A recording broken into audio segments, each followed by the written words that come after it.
Welcome to Shelf Help. Today we're speaking with Griffin Spolansky, co-founder, CEO of Mezcla, plant-based puff crispy protein bar that's gone from, I think, door-to-door sales in Boston, Bodegas, to 9,000 plus retail outlets. Last time I checked, probably have more at this point. Griffin's I think, UVA grad, former walk-on lacrosse player, ended up on the 2019 national championship team. Griffin, just first off, for maybe the small amount of listeners in the CPG world that maybe are not as familiar with Mezcla, love to just get quick lay of the land, just in terms of kind of the origin story, why behind the brand, core products in the lineup, and then we'll take it from there. Yeah, well, first off, Adam, thank you for having me. Really appreciate it. And Yeah. for those that are not aware, Mezcla is essentially a functional treat. So we sit between high protein bars that are dense and chalky, have a lot of functionality but aren't enjoyable to eat, and then snack bars that have no functionality and don't really do much for you. So we really sit right in that in between space. And this started, I was an athlete in college. I was surrounded by protein bars after practice, and I thought the options were boring. They were generic from a flavor standpoint. They were, like I mentioned before, dense and chalky and just unenjoyable from an eating experience standpoint. And I really wanted to create something different. I thought there was white space because I wanted something different myself. And I knew that my friends and family would want something different as well. So that's what I went after, right? And it was, how could I create a bar that was light and airy and left you feeling good, but something that felt like it was made thoughtfully, something that had unique flavors and different textures. And that was really the impetus behind Mezcla. I met a lady named Coco Sotelo. She's actually from Mexico. And we started literally making recipes and testing ideas out in her kitchen. And that's what we called it. Mezcla means mixture in Spanish. And it was all about the mixture of flavors and ingredients and textures that went into the bar. So that was in 2019 that we started working on it. And we officially launched in August of 2020. Rewinding back to some of those early days with your co-founder, Coco, you guys are starting to test recipes in the kitchen. And then I think it sounds like you ran into some obstacles along the way, led you to start working with a food scientist to kind of hone in from a formulation R&D standpoint. But that's one question I had was, I think one thing that I love about the Mezcal bars is just that they're, like you said, they're not some of that more dense protein format. It's more that puff crispy format. Did you know you wanted to go with that format right from the beginning? Or were you guys testing a bunch of different kind of textures, formats before you eventually honed in on that Yeah, I specific mean, we format? tested so many different textures and formats. We tested everything from like bars to chips, right? Like we were literally testing everything we could. The whole idea was just like the snacking market feels really generic and feels very mass market. And we wanted to create something that felt more thoughtful. So again, like we tested so many different things. When it came down to bars, our perspective is that we wanted something that consumers could see when they were eating, as opposed to just like a blended mix of everything and they kind of didn't really know what was in it. So we Very like cool. the idea of having, pea crisps, and initially we had amaranth in there, and we had like all these ingredients that people can actually see and feel and taste. And that was what carried over to what Mezcla is today, That really resonates in terms of everything blended together. Don't know what you're eating. for sure. That definitely resonates. For sure. And then too, it just like it doesn't feel like real food when it's like blended like Totally. that, right? So I think that was my issue as well when I had so many bars, was just I was eating these bars for functionality, but I wasn't eating them for the experience. And to me, just like that equation didn't make sense, right? It's like, why can't you have functionality but also have that experience? And the eating experience to me is one where you typically, right, like see what you're eating and like taste those different textures. In bars, like you didn't really have that. There's so many of these protein bars over the years that the only way I could eat them was when I was drinking them with water, so I could Yeah. force it down easier. Yeah. But how'd you guys decide what flavors you guys were going to launch with first? I mean, for the record, I was 21 when I started the brand, or maybe 20. So I had no idea what I was doing, and I've learned a lot. I still don't fully know what I'm doing, but I don't think anyone really does. But I would say for me, it was all gut. Like our first three flavors were peanut butter chocolate, hot chocolate, and matcha vanilla. Peanut butter chocolate was just obvious, right? Like there has to be a peanut butter SKU on shelf. I think that just like inherently made sense. Matcha vanilla was one that was just a passion project for me. I always loved matcha growing up. And I was like, wow, like there's no, again, like going back to the whole premise, we want to make bars fun and exciting. We want to make the flavor story fun and exciting. And there were no matcha bars in the market. And I was like, why? Right? Like they're very well could and should be. So that was really important for me. And then we had a hot chocolate that was kind of simulated a Mexican hot chocolate. And that was really a collaboration between me and Coco, trying to think through like what would be really interesting and unique that isn't out there already. Yeah, the Mexican hot chocolate flavor is probably my favorite protein bar out there in the market. It's amazing. Yeah, it's a really good flavor. for some other up and coming founders that are just really in the kind of early phases, they're just about to start formulating let's just say the kind of a better for you bar today in 2026? What's, I don't know, a few things that come top of mind, that like recommendations you'd have for them, or things that kind of tell them to watch out for that might trip them up along the way Number now? one, don't do it because we don't want more competition. But yeah, I think what I would really say to anyone starting any brand, right, in the food space, not just bars, is, and I said this, I was speaking on a panel a few days ago, and I said this, right, like, number one, well, I'm not going to go in any particular order, but like number one is when you talk with your investors, do what you say and say what you do. I think there are a lot of people that promise really big things early on and get themselves into a lot of trouble, slash like aren't able to raise in the future. So that's like one really important thing. Two is keep it simple. I think a lot of people try and make things so complex and so sophisticated because they think that's the smarter way of doing it. I would argue the best operators do things the simplest. Um, Three is unit economics matter, right? Like margins are really, really important.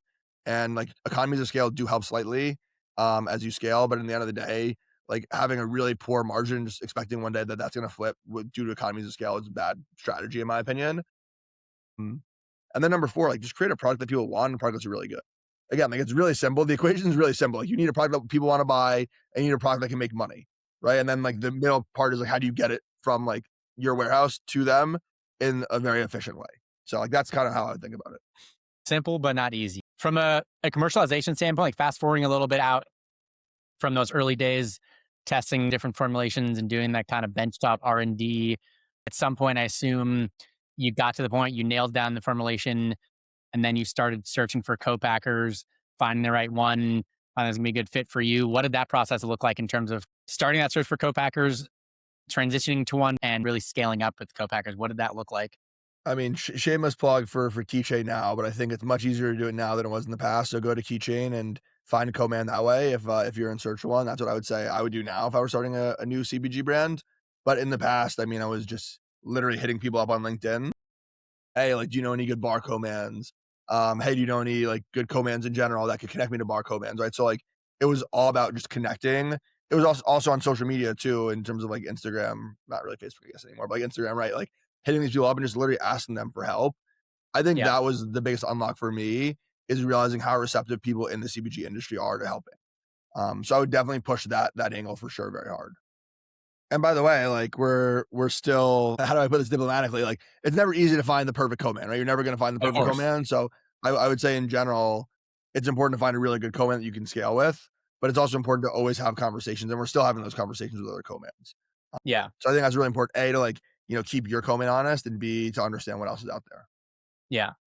Once you found that one that you eventually found was going to be a great fit, at least for that, phase of the company, was it hard to convince, or I guess get that co-packer excited about some new brand not proven in the market? I would see some young founders, and assuming that was Yeah. the case,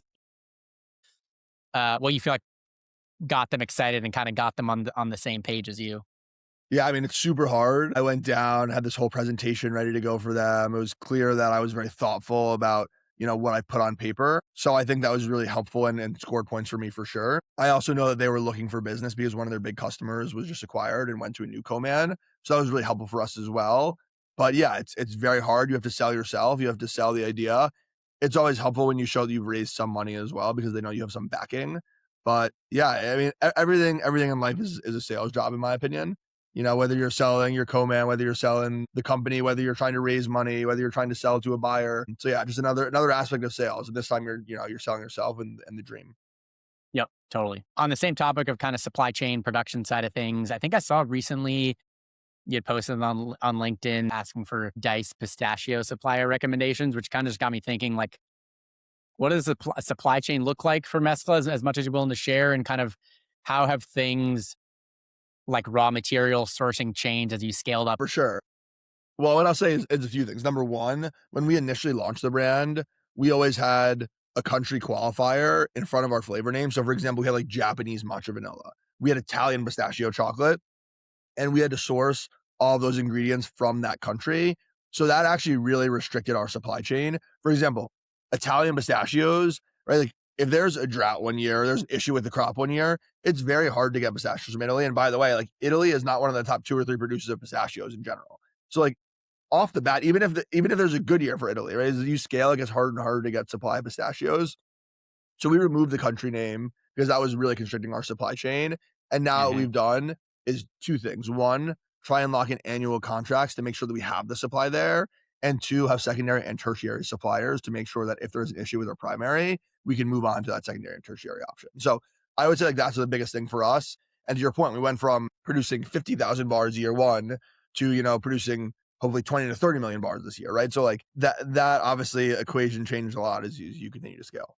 In terms of brand identity, packaging design side of things, thinking back to way those early days, what were some of those kind of key variables or most important things that were top of mind for you when you were building out the brand identity, positioning, voice, packaging design for the brand? And maybe another way to put it, like, what do you remember was kind of key items that you put top of mind in the brief for whoever agency, designer, whatever you were working with? Well, again, like what I did and what I would do are two separate things. We'll take So both of those. Both of those. I do want to be very clear on that. I think early on, I tried to be very sophisticated in terms of how we were showing up on shelf. So very high end look, very high end feel, very, and this is redundant. I hate when people say very unique because it doesn't make sense, but I'm still going to say it. Like, very unique flavor names, just trying to be really differentiated. And I think that almost hurt us in some ways because when you're so differentiated, I think it's almost confusing to the consumer and you need to actually spend money to educate the consumer. So for us, what we tried to do was just be a little bit more clear. And it's not like necessarily like an issue with being sophisticated or an issue with being unique, but I think it's an issue with not being clear enough on who you are. And I think that is ultimately what it boils down to for us now is we need to be extremely clear on our value proposition and on why the consumer needs to buy us. If you're not extremely clear on those two things, you lose people in the in-between. Led to my next question. You guys did a fairly large, fairly significant rebrand and packaging design. I think like a year or two ago. I think it was in 2024. What was the why behind the rebrand? Timely question. You may be seeing some updates coming again soon. Oh, nice. But yeah, I mean, for us, the trajectory has been online, then to natural, then to like mass conventional and to club. And what we've realized is the packaging that works online and in natural isn't always the same packaging that's going to work in mass conventional and club.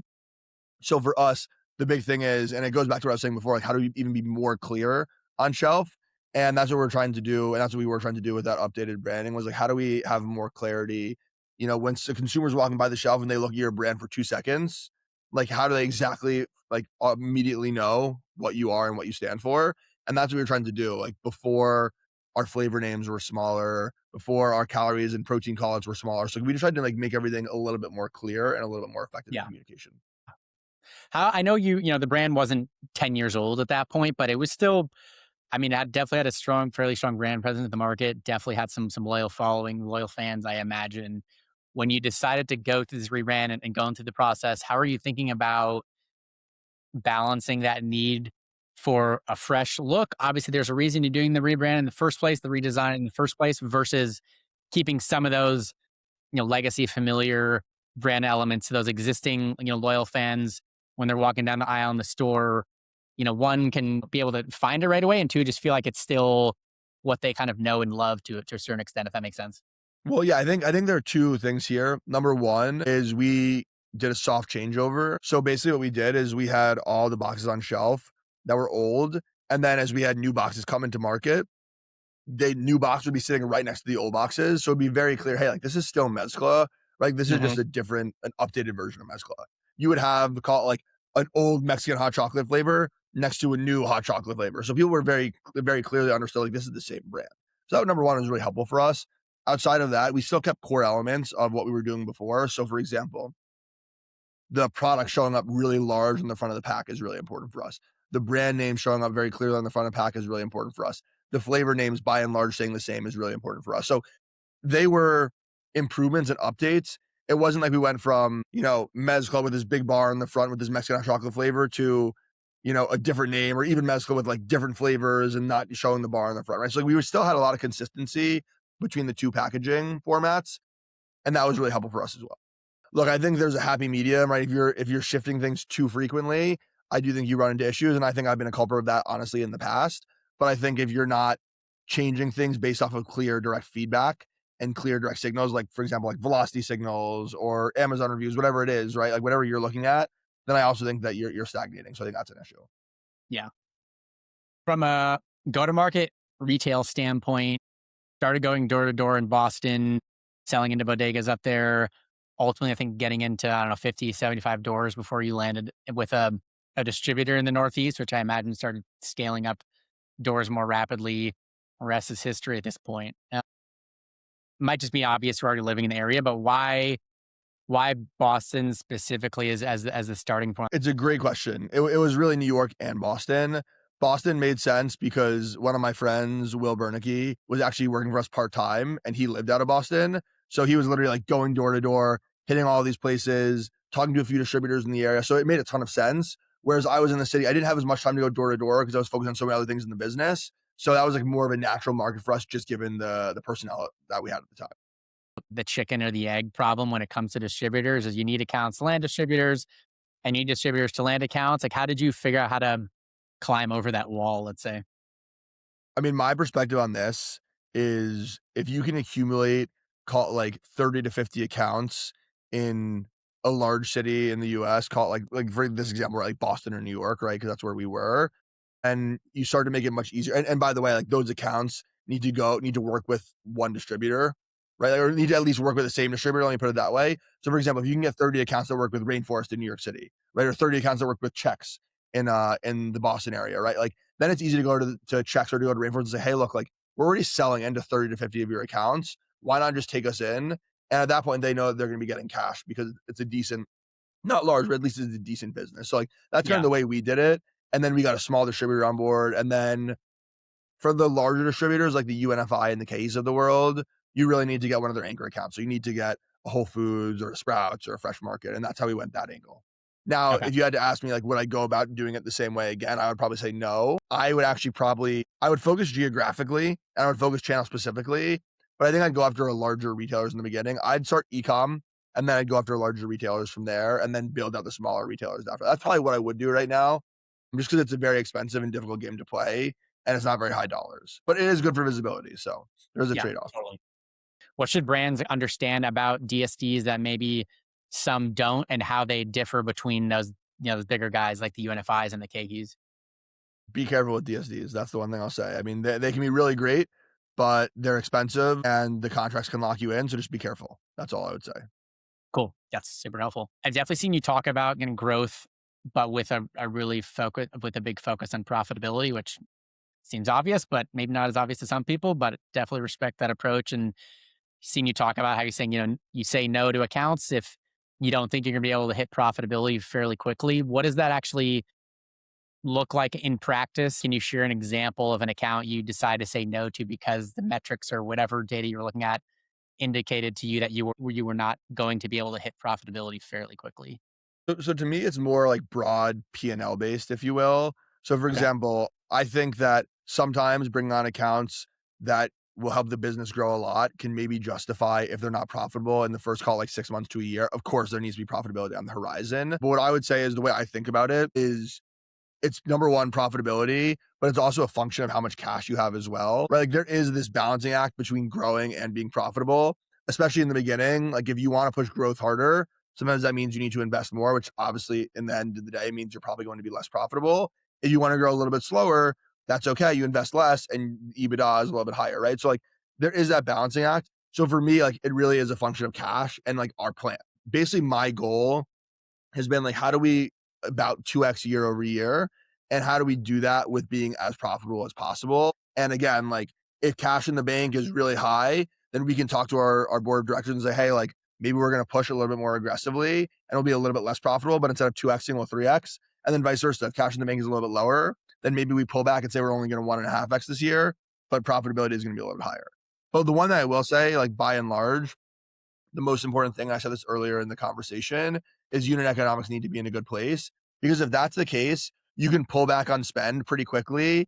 And again, like it does depend on the top line numbers, like typically like get to a decent place profitability wise. If unit economics are a mess, it doesn't matter. Like you're kind of just like on a hamster wheel raising money. You're never gonna get to a point where you can actually be profitable, or at least it'll be very, very, very difficult. You talked about going to your board, kind of brought up a question for me in terms of How did you go about building out your board? I assume, some of the board members are just part of what their terms were to invest, I imagine. Yeah, how'd It's you like, go oh, about that's our building out whole your board, board. and what have you found to be, I don't know the best way to put this, good, effective board dynamics, let's say? Yeah, for sure. So right now, our board is technically 5 people. It is me, it is Steve Platt, who's one of our advisors, and he's incredible. He's been with us now for about 2 years as an advisor. And then we have 3 of our largest investors. So that is the board composition. Inherently, the largest investors typically take seats on the board. So that's how that worked out. Steve is someone that I felt really comfortable adding to the board. He is really thoughtful, really smart, and I think he's a really good presence on the board. So to me, like, it made a lot of sense to add him. I have one person I can elect to the board, and it made a lot of sense to choose him as that electee. Yep, makes sense. From a pricing standpoint, in those early days and where it looks today, how did you think about pricing mescaline in the market compared to, what the bar market looked like? And has that evolved over time since? It's hard. I mean, there are like 2 ways that I think about it. One way is what makes sense for us from a margin standpoint and a unit economic standpoint. And then two is like what makes sense on shelf. And sometimes those 2 pieces of the pie like don't actually like create a whole pie, if you will. Right. So there is some, some nuance to that, to say the least. But yeah, that's the way I look at it. One is like, what margin do we need to have in the end of the day to build a really strong business? And then number two is like, where do we need to sit on shelf? And we're like even playing with that right now, because in some places, the consumer is more price sensitive. In some places, the consumer is less price sensitive. So what does that look like, as we build the business? So I guess the hard and fast rule for me is there is no hard and fast rule, but you do need to look at like your unit economics, number one, and then what the shelf looks like, and try and find that like that middle ground that makes sense for both. That's helpful. Let's talk about Costco for a second. Always a big milestone for brands getting into Costco. What did that journey look like for you guys in terms of getting that first buyer meeting, getting the commitment, and then once you got that commitment, all the steps leading up to a successful launch in the Northeast region? Yeah, I mean, to me, early on, the idea of getting into Costco was unfathomable. Just even the operations behind it was like such a like strenuous thought for me to think through. Just like building a brand like truly like mass scale. But we actually met our point buyer last year at Expo West. He is incredible, a huge brand advocate, and he's a great person to work with. And we essentially like worked through what the pack was going to look like with him, the pack size, what the offering was going to look like from a pricing standpoint. And he made it much easier to figure out, the maze that is club retail, if you will. And that was a really big unlock for us.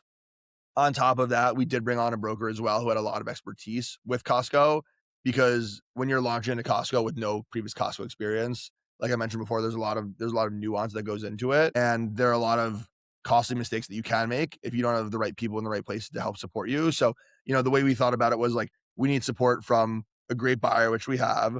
We need support from a great broker, and then we also need internal support. And we have an incredible VP of sales and director of sales underneath her who help really drive the ship there. And then the last thing I'll say too is like, all that is great, and you can get a huge order from Costco, but you also need to be able to make good product. You need to be able to deliver product on time and in full. You need to make sure that pallets are in good shape. So our ops team also does an incredible job just keeping up with that demand as well. Outside of Costco, just retail in general, from a velocity merchandising tactic standpoint, pretty sure I've heard you say that in-store demos, educating the consumer and where to buy, or really how you've kind of overcome. I think you called it subprime shelf space, and you really push pretty hard on secondary displays as well. On the demo side of things, what have you found is what a well executed demo program looks like? For sure. So a few things. Number one, before we kind of go into like the metrics of how we think about success from a demo standpoint, you need to have great product. Like, if you don't have really good product that people actually enjoy eating with good retention, which you can easily see online, then I would say avoid demos at all costs, because they are really expensive. Number two, as I would also say that demos are very different per retailer. So I think that's really important, right? A Costco demo is very different than a Whole Foods demo, which is very different than a Target demo. So I think that's like really important context to go into it with. Now, what I'll say for demos is typically the ROI is not there in the short term because they are expensive. But what I think is important to think through is that LTV of the customer, right? The retention of the customer, and then also like how you're just building general brand awareness. And then the last Totally. thing I'll say too is a lot of buyers appreciate you getting in the stores and working with the stores to actually push product. So that's another like intangible way of, kind of thinking through the importance of demos. But, I think everyone has their own equation, how they think through success of a demo. But to me, it's like, what is the price of the demo all in, including your cost of goods? Because obviously you have to sample some of your product. What does the return on that look like? How many units are you selling essentially? And then from there, what do you think LTV is? And how is that going to essentially like push to velocity lift on shelf? The second thing I mentioned, whichever you talk about, secondary displays, like how do you go about securing that space, like especially as a up and coming challenger brand, when I imagine some of the bigger, well capitalized brands are trying to box every other competitor out. And then, on the topic of you really focusing on growth with the profitability mindset, what's the kind of cost versus trade spend math that you use to kind of decide when a secondary display opportunity is going to be worth it? I mean, look, so I think a lot of that boils down to your annual trade spend budget. So for example, let's say you're budgeting 15% trade spend, what I would say is display opportunities are really can be really great. They need to be the right opportunities. And sometimes, right, like you can get a display and the increase in velocity can counteract how much you end up paying for the display, right? Typically there's a promotion layer into it as well. So like that's obviously not always the case, but sometimes that it could be the case where you actually are net profitable on the display. So that's a different story. But by and large for us, it's like the more displays we can get, the better. If they are not net profitable, then how do they fit into that like trade spend budget, if you will? Sure. And that's really the way that we think about it. And again, like especially in newer retailers, it typically does not work out this way, but the goal is like if you're launching with a newer retailer and you're more of that like up and coming brand, I think it's really important to at least push for a display on launch. Again, like Totally. oftentimes that does not happen, but I would always push for that because I do think, you're launching at Target for the first time. No one knows who you are in Target or whatever. Let's say out of 100 buyers, 10 know who you are. It's really important for you to get that end cap or secondary display opportunity right off the bat. So you expose yourself to people very quickly. You guys closed a little less than 10 million bucks in March as a Series B. Total have raised, I think, just a little under 17 million so far. Just kind of zooming out on that fundraising capital journey, just for kind of a first time CPG founder, which is what you were as well, getting ready to raise their first institutional round in today's market. What's just a few things that you tell them to focus on and keep top of mind to give them the best chance at success? Say what you do what you say. Number one, like, we raised, so our two largest investors have collectively put in $8 or $9 million into the business. So like literally half of what we've raised has come from two investors. And both of those investors put less than $300,000 into the business in total between the two of them the first time they invested. And Wow. the reason they kept doubling down on their investments is because every time we told them that we were going to do something, we did it. And again, like that won't always be the case, right? There will be years where there are down years. There will be years where you don't do as well as you expect to do. Fine. But by and large, it's really important that you hit the numbers that you're projecting or at least get close to them. And I see a lot of founders pitch going from 0 to 100 in 3 years when they know that's not going to be the case because they want to get money in quickly. And I think short term, actually, that can help you raise money sometimes at a faster clip. But I think long term, it gets much harder to raise capital when you don't say what you do and do what you say. So to me, that's really important. And again, I do want to like qualify. Not every year is going to be the year that you expect it to be. And there will be some years that you don't hit those numbers, and that is okay. That shouldn't be a year after year thing where you're like basically saying that you're going to do X and you end up doing, X minus 30% or 40%. Yeah. And I would imagine, at least in my experience, in those years where it's not going nearly as expected, is like one of the really important things is being totally upfront and honest and For keeping sure. communication lines open rather than the opposite of, the investors getting surprised at some point where things are not going as they should be or For expected, sure. let's say. Completely agreed. Yeah. Honesty. Um, Like, that's the thing I was saying before. Like, it's so simple when you boil it down, right? But it's like be an honest person is one of those things, right? Like, sure, you can try and lie your way out of things. You're going to get caught at some point and it's not going to work out for you. So yep. agreed. Yeah. You're on Allison Kane's podcast not too long ago. Yep. And I heard you say something that jumped out to me. You talked about, you said part of a founder's job is to create FOMO. What do you mean by that? I don't know exactly what I said, but I really do believe that. And to be honest, it actually kind of frustrates me. I wish, especially on the investing side, I wish that more investors were just rational with their decision making. And this is not a dig at any investors, but I think a lot of investors get really excited about momentum and hype, and they do have fear of missing out. So they really want to be in that like cool brand. And a lot of times, not even a lot of times, but sometimes those cool brands may not actually be great brands at their core. And then sometimes you have really great brands that are more boring in terms of how they approach things, but investors aren't excited because isn't as much FOMO built up. So the thing that I probably said, which I do 100% believe, is when it comes to fundraising and just in general, you need to create a bit of FOMO and a bit of excitement around your brand. Of course, on the retail side, that's not even a question, but like more on the business side, just because people want what they can't have and people want the new shiny object. And again, I kind of hate that it is that way on the business side, but I do think that's a really important thing for founders to know is like, how do you create FOMO when it comes to raising money specifically? The other thing I heard you say was that you had pointed to Boshon's and Justin Gill as, I think you said, like, quote, the model of how to build it right today. Can you talk more about what you meant by that? Yeah, I mean, look, I just think that they did a really nice job. They stayed really narrow in their product focus and they built year after year very consistently with great talent and obviously had a really successful exit. And then on top of that, like I said earlier, they had delicious product. So I mean, I Sure think do. that they did things the right way from the outside looking in. Of course, I don't understand the intricacies or pretend to know the intricacies of the business itself, but from the outside looking in, I think they did a really nice job. It's interesting though, right? Like, let's say Boshon's didn't sell, and let's say Justin ran the business for another 2 years, right? And for some reason, they just had a downturn, and like it just didn't end up with this like picture perfect story. I wonder if people would still point to it as such like a success story, right? So that's always the funny thing that I talk about is just like there's literally 1 degree where it goes from like this was a home run to like this is just another business, right? Again, clearly they crushed it because they sold at the right time. But I obviously played lacrosse in college, and we always talk about this, where it could be a tie game and you go into overtime. And if you win, you're like, wow, we just did things right. Like we're preparing the right way. Like we know exactly what Totally. we're doing. And then if you lose, you're like, oh, we need to reevaluate things, right? And it really is such a small degree of difference between winning and losing when it gets to that level. So just something Yeah. interesting to think about for sure. No, it's funny you said that. I saw someone post something on LinkedIn this morning and they were basically saying, like, did Groons sell too early? And I was like, I mean, sure, you could probably make that case, but would you have turned that down after 3 years? I don't think Absolutely you not. would have Absolutely either. not. No, I think they crushed it. Absolutely. So Last question for you. You're just, super knee deep in the CPG space.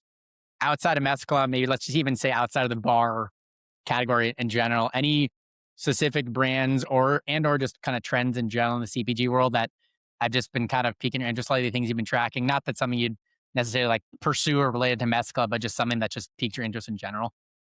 I mean, I think Coconut Cult's a pretty incredible brand. Definitely a brand that I admire. I think Fishwife is a pretty incredible brand, a brand that I admire. Yeah. So those are two brands that we are not competitive with them at all, and I don't plan to ever be competitive with them. But just two brands that I think are doing a really great job and building the right way. There are obviously a lot more, but those are two that just come to mind pretty quickly. I agree with both those. Well, yeah, Griffin, this has been awesome. What's the best place for people to follow along with you specifically? And then what's the best place for people to follow along with what's going on with the brand these days as well? For sure. Well, more importantly, Mezcla, follow us at eatmezcla.com. You can buy us at retailers from Whole Foods and Sprouts to Target and select Costco's, as well as obviously online on our website and on Amazon. I would say for me, people can follow me, Griffin Spolansky on Instagram. I am trying to build my TikTok account, but it's pretty brutal right now. So that's going to take a little time to figure out. But yeah, most importantly, Mezcla, buy Mezcla. I think you're going to love it if you haven't tried it before. And if you want to follow me, obviously, you know where to find me, and LinkedIn too. So Perfect. Awesome. Thanks, Griffin. That's a pod.